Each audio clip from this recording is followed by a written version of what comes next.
DC's Titans has earned a mostly positive review from fans and critics, but DC Universe's flagship series is far from perfect. These are our picks for the 5 best and 5 worst things about Titans so far.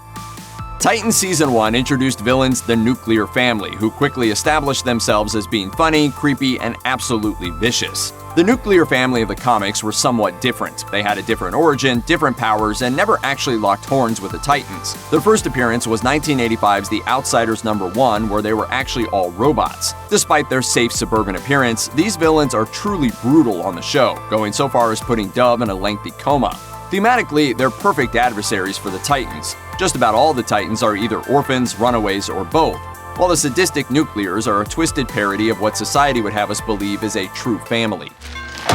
Hold your horses. Honey, language. Sorry, kids. Ryan Potter does a good job as Gar Logan, aka Beast Boy, but fans of the character have still been frustrated by how limited his powers have seemed so far. In the comics, Gar can turn into just about any kind of animal. It doesn't matter if the animal is native to Earth or even if it's ever existed. Yet for all of Titan's first season, Gar only uses his powers to change into a tiger. Tigers have always been my favorite, ever since I was a kid. The show has a justification for Gar's limited skill set, but it still takes away from the fun of wondering what Beast Boy will change into next. The situation is starting to get better though. In the Season 2 premiere, shortly after the Trigon-possessed Titans beat Gar to a pulp, we see him change into a snake. Hopefully, we'll see some more variety in the episodes to come. Curran Walters first appeared as Jason Todd, aka the new Robin, halfway through Titan's first season, and it wasn't clear if the young braggart would be a regular feature. But Jason shows up in the Season 2 premiere, and by the end of the episode, he's joined the team at Titan's Tower in San Francisco. You're the new Robin? Present and accounted for, babe. Babe. Jason adds an unstable element to the Titans. He's hot-blooded, he doesn't respect authority, and doesn't play well with others. And comics readers know that he's a ticking time bomb. Jason was famously killed by the Joker in the classic Death in the Family storyline, returning years later as the lethal vigilante Red Hood. Titans is pretty light on action, and when a fight scene does kick off, it's often a little underwhelming. Titans is good at more grounded action, like scenes of Dick Grayson taking on a bunch of thugs in an alleyway.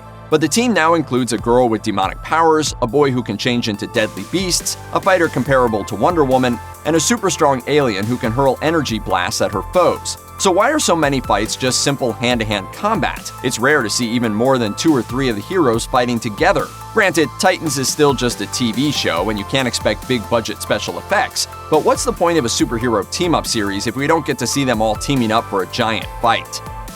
Despite their silly costumes, the story of Hawk and Dove has proven to be one of Titan's most compelling arcs. Some of the best episodes of the first season focused on their different motives for becoming crime fighters, Hawk's struggle with drug addiction, and Dove's brief romance with Dick Grayson. Hopefully we'll see more of the pair in the second season and beyond.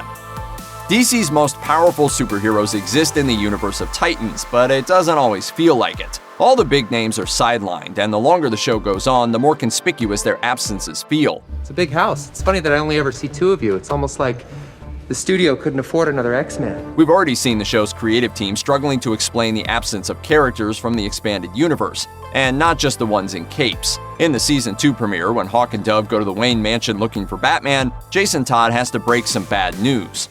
Bruce is halfway across the world with the rest of the Justice League. Alfred, too.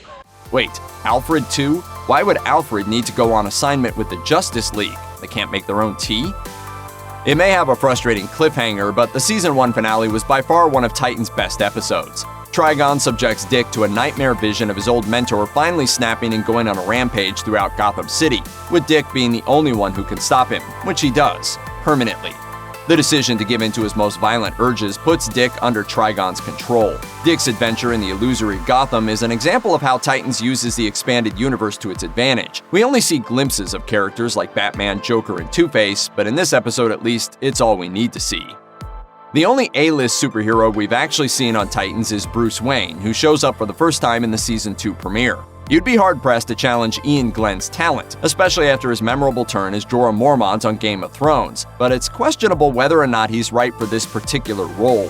For one, his American accent isn't the most convincing thing in the world, and at 58 years old, he also seems just a little bit too old to be playing the Dark Knight. Glenn isn't too old to play a retired Batman, but one who's still active with the Justice League? That's a stretch.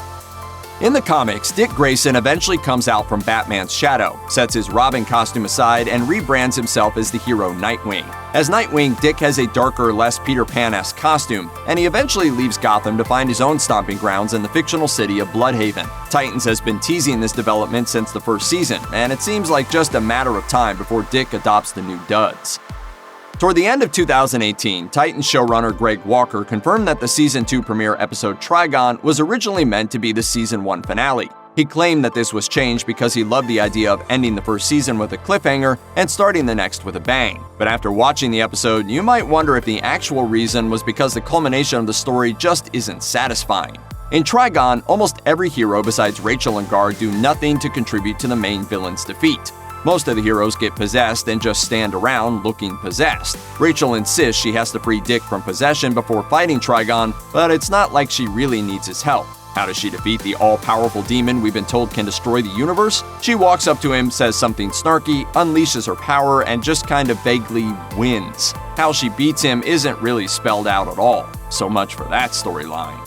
Check out one of our newest videos right here. Plus, even more Looper videos about your favorite shows are coming soon. Subscribe to our YouTube channel and hit the bell so you don't miss a single one.